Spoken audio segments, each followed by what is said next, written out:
un débat qui a été ouvert Oui. par Hervé. Est-ce que ce problème de sentiment que quand on est locataire, on n'est pas bien servi et qu'on paie cher, ou quand on est vendeur, quand on est acquéreur, pardon, on va payer ou voir des honoraires élevés, est-ce qu'il est très parisien? Parce que ça, c'est quelque chose qu'on entend de plus en plus. La ministre a traité un problème parisien avec ce qui sera une loi nationale. Est-ce qu'il est parisien, ce problème, ou national?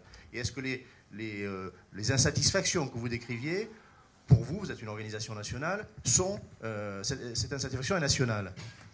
Non, c'est pas parisien. Mais enfin, le fait de dire c'est parisien, ça fait partie, j'ai envie de dire, des arguments qu'on jette sur la place publique pour mieux en avancer d'autres.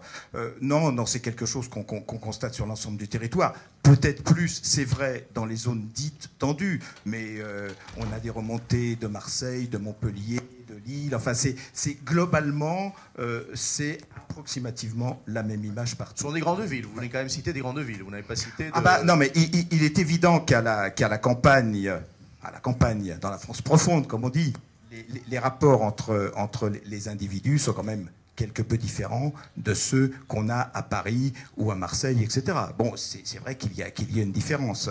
J'ai pas regardé dans les mails qu'on reçoit, où je n'ai pas donné un certain nombre de coups de téléphone chez nos gens qui font des permanences pour vous sortir des statistiques, hein. Donc ce que je livre là, c'est une impression générale de ce qui me remonte, j'ajouterais non scientifique.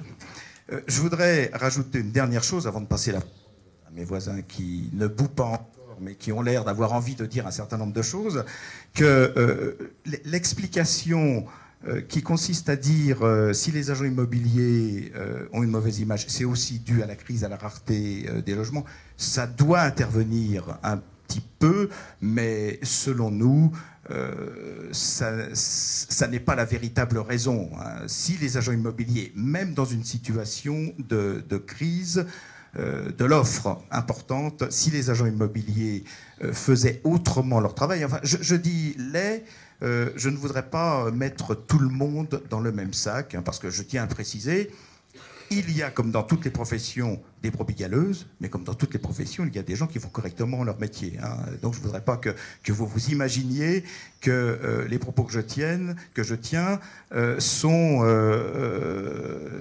des propos de critique systématique de l'ensemble de la profession. Non, il y a des gens très bien, il y a des gens qui font correctement leur métier. Ce serait bien d'ailleurs d'analyser finement l'image que ces gens renvoient, mais je suis convaincu que ces gens qui font correctement leur métier donne une excellente image de l'agent immobilier.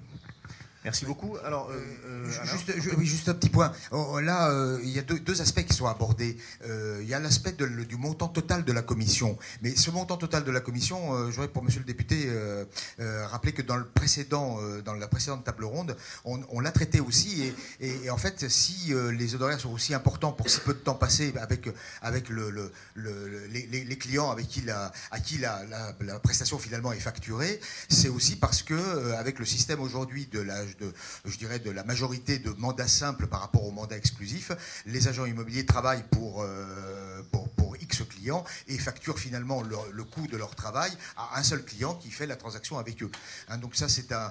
Mais là, je voudrais qu'on recentre le débat sur qui est finalement le bénéficiaire, qui est le payeur et qui est le bénéficiaire de la prestation. Parce que finalement, en matière de vente, le problème, c'est que l'acquéreur aussi, qui va repartir avec une mauvaise impression de l'agent immobilier, il a l'impression d'avoir payé une commission qu'il n'a pas négociée, qu'on lui a collée au dernier moment, et il a l'impression que ça a augmenté le prix, alors qu'en réalité, le prix était fixé indépendamment, et la commission était prévue à la charge du vendeur.